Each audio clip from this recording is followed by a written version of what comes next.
அன்பார்ந்த எனதருமை யூடியூப் நேயர்களுக்கு வணக்கம். ஒரு அற்புதமான பதிவு. எல்லாரும் நன்றாக கேட்டு தெரிந்து கொண்டு, வாழ்க்கையில என்ன பிரச்சனை இருந்தாலும் சரிதான், எவ்வளவு சங்கடங்கள் இருந்தாலும் சரிதான், எவ்வளவு கஷ்டங்கள் இருந்தாலும் சரிதான்,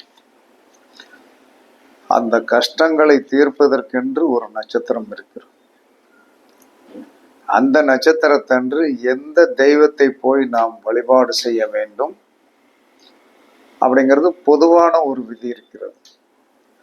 அந்த பொதுவான விதியை எல்லாரும் கடைபிடிக்க முடியுமா என்று சொன்னால் அது கடைபிடிக்க முடியாது. ஏன்னா அன்னைக்கு ஏகப்பட்ட கூட்டங்கள் இருக்கும். அப்ப நம் ஜாதகத்தின்படி நம்மளுடைய கஷ்டங்களும் பிணிகளும் குறைவதற்கு நாம் எந்த மாதத்தில் எந்த நட்சத்திரத்தில் எந்த தெய்வத்தை வணங்கணும். தெய்வம் என்பது பொது, நட்சத்திரம் என்பது பொது. நம்ம வழிபட வேண்டிய மாதம் தான் வெவ்வேறாக இருக்கும். அந்த வகையில் என்ன சொன்னான்னா பூச நட்சத்திரம் ஒரு அற்புதமான நட்சத்திரம். அந்த நட்சத்திரத்தில் போய் எந்த கடவுளை வணங்கணும் அப்படின்னா திருச்செந்தூர் முருகனை வணங்கணும். ஏன்னா அந்த சாஸ்திரத்துல என்ன சொல்லியிருக்காங்கன்னா தைப்பூசத்துல வணங்கணும் அப்படின்ட்டு இருக்காங்க. தைப்பூசத்துல ஏகப்பட்ட கூட்டம் இருக்கும். முருகனை பார்க்க முடிகிற அளவுல யாருக்கும் கூட்டம், ஏகப்பட்ட கூட்டம் இருக்கும், ஏகப்பட்ட நெரிசல்கள் இருக்கும். குழந்தை குட்டிகளோட நீங்கள் போய் கும்பிட முடியாது. கும்பிடலாம், கும்பிட முடியும். என்னை பொறுத்தல அவ்வளவு கூட்டத்தில் போய் சிரமப்பட வேண்டாம். தைப்பூசத்தன்று நன்றாக கடலில் நீராடி முருகப்பெருமானை வழிபாடு செய்து அந்த கோவில் பிரகாரத்தை 19 சுற்று சுற்றணும். கோவில் பிரகாரத்தை எத்தனை சுற்றணும்? 19 சுற்று சுற்றணும். சாமியெல்லாம் கும்பிட்டுட்டு வெளியே 19 சுற்று சுற்றி நேர போய் கடல்ல போய் கடலை பார்த்து மண்டி போடும். மண்டி போட்டு கடல் மாதாவை அழகாக வணங்கணும். கடல் மாதாவை அழகாக வணங்கி விட்டு தண்ணீரை அந்த தலையில, அந்த கடல் அலையில வர தண்ணீரை 3 முறை தலையில் தெளித்து விட்டு வர வேண்டும். இது பொதுவான விதி. தைப்பூசத்தன்னைக்கு போனீங்கன்னா, அப்ப தைப்பூசத்தன்னைக்கு கூட்ட நெரிசல்கள் அதிகமாக இருக்கும். நாம எப்படி போய் குழந்தை குட்டிகளோடு இப்படியெல்லாம் பண்ணுவது அப்படிங்கிற ஒரு கேள்விக்குறி இருக்கும். இன்னைக்கே திருச்செந்தூர் முருகப்பெருமானுடைய கோவில்ல 16 ஆண்டுகளுக்கு பிறகு கும்பாபிஷேகம் நடந்திருக்கு. நல்ல நட்சத்திரத்துல வச்சிருக்காங்க. அனுச நட்சத்திரம், பவகரணத்திற்கு வேலீசன் அந்த பவகரணத்தில் கும்பாபிஷேகம் பண்ணினால் 48 ஆண்டுகள் அசைக்க முடியாத சக்தி இருக்கும். அதே மாதிரி ஒவ்வொரு கரணத்திற்கும் ஆயுள் என்பது ஒன்று இருக்கிறது. அந்த ஒரு கணிதம்லாம் இருக்குது. அதெல்லாம் இன்னும் வெளியே வரல. அது சொல்லுவதற்கு இறைவன் நமக்கு அருளை கொடுக்கணும். பவகரணத்தில் ஒரு காரியம் செய்தால் 48 ஆண்டுகள் அந்த காரியத்துடைய வெற்றி வாய்ப்பு இருக்கும். நல்லா கரெக்டாக குறிச்சிருக்காங்க. அனுச நட்சத்திரம் நல்ல அற்புதமான நட்சத்திரம். அந்த அற்புதமான நட்சத்திரத்துல சூரியனுக்கு 6ல் சந்திரன் இருக்க காலையில கும்பாபிஷேகத்தை நம்மளால நேரில் போய் பார்க்க முடியலனாலும் வாக்கிங் கிளம்பிக்கிட்டு இருக்க நேரத்தில் செல்லை ஓப்பன் பண்ணோம். அந்த லைவ் ப்ரோக்ராம் ஓடி அந்த தண்ணீர்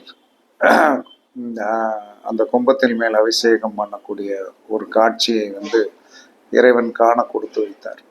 அது ஏதோ நமக்கு ஒரு நல்லது இருக்கு அப்படின்னு நினைச்சுக்கலாம்.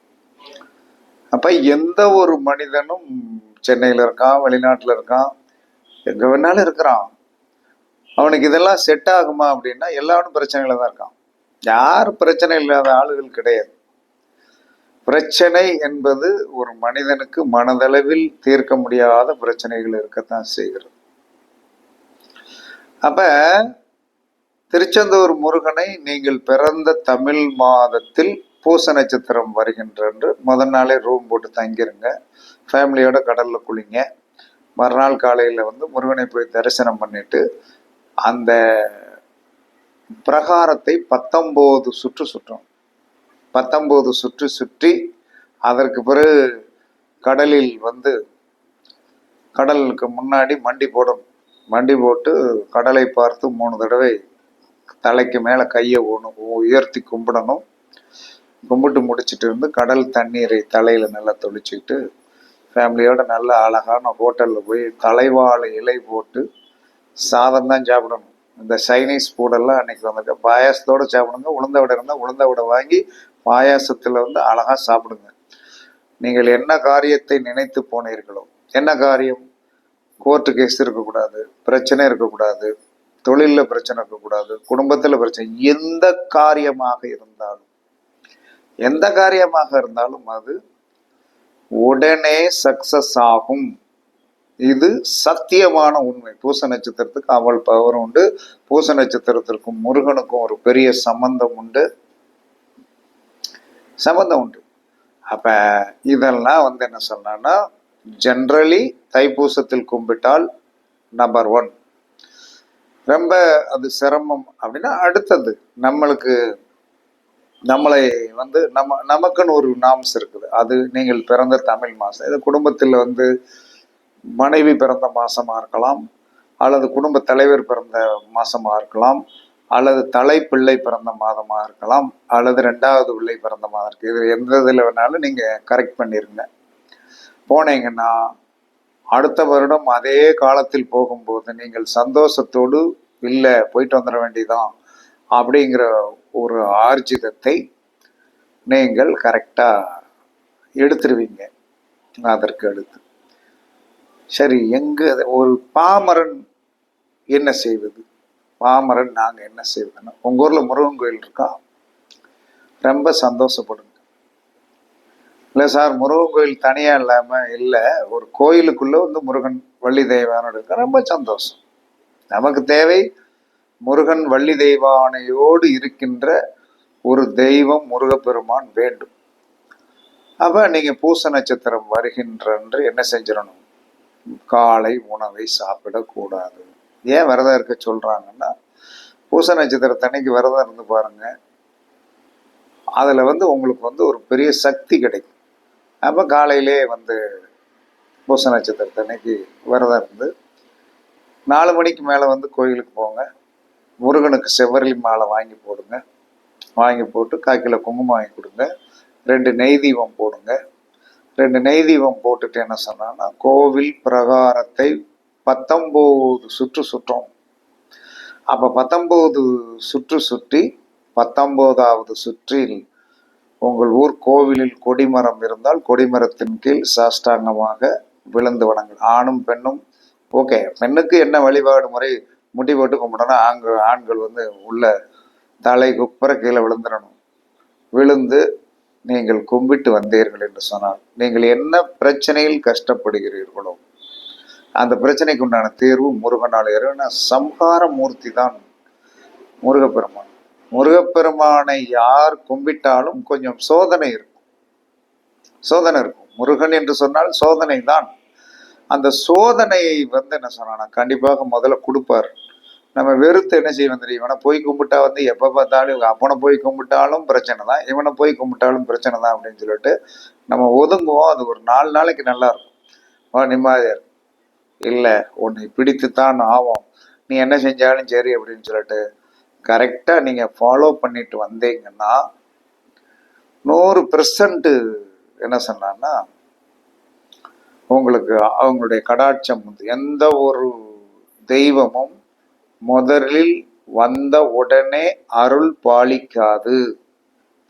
அருள் பாலித்து விட்டால்தான் நம்ம என் தெய்வத்தை மதிக்க மாட்டோமே. போனவொன்னு வேலை நடந்துச்சுடா அப்படி கையை இப்படி கும்பிட்டுட்டு போகக்கூடிய மனநிலை வந்துடும். எந்த தெய்வமாக இருந்தாலும் உங்களை சோதிக்கும். அந்த சோதிப்பதை வந்து நாம் தாங்கிக் கொள்ளக்கூடிய மனப்பக்குவம் வேணும். அதே தெய்வங்கள் சோதித்தால் வந்து கண்டிப்பாக பின் பலன் உண்டு. அப்ப நாம் இதை வந்து நடைமுறைப்படுத்தணும். நடைமுறைப்படுத்தி வரும்போது பூச நட்சத்திரம் என்பது ஒரு கடகத்தில் இருக்கின்ற ஒரு நட்சத்திரம், அற்புதமான நட்சத்திரம். அதோடைய அதிதேவதை வந்து பிரகஸ்பதி. அந்த நட்சத்திரத்தோடைய விருட்சம் வந்து அரச மரம். பூச நட்சத்திரத்தை தான் குரு உச்சமாவார். அப்ப குரு உச்சமாகும் போது நீங்கள் அந்த பூச நட்சத்திரத்தை என்னைக்கு டச் பண்றீங்களோ, பூச நட்சத்திரத்தை அன்னைக்கு முருகப்பெருமானை டச் பண்ண உங்க ஜாதகத்தில் இருக்கின்ற அனைத்து விதமான தோஷங்களையும் இந்த குரு என்ன செய்வார்? போக்கி விடுவார். ஏன்னா அந்த நட்சத்திரத்தை வலிமைப்படுத்த குரு அங்கு வந்து வலிமையாவார். ஒரு நட்சத்திரத்தை நாம் பிடிக்கிறோம் என்று சொன்னால் அந்த ஜாதகத்தில் அந்த நட்சத்திரத்தில் வந்து ஆட்சி பெறுகின்ற கிரகமும் உச்சம் பெறுகின்ற கிரகமும் என்ன செய்யும்? நம்மளை வந்து பயங்கரமா வழி நடத்திட்டு போயிடும். அப்படி வழி நடத்துவதற்குண்டான வழியை வந்து கண்டிப்பா பண்ணிடும். நம்ம கவலைப்பட வேண்டியதில்லை. அதனால பூசம் ஸ்டார் இஸ் பெஸ்ட் ஸ்டார்.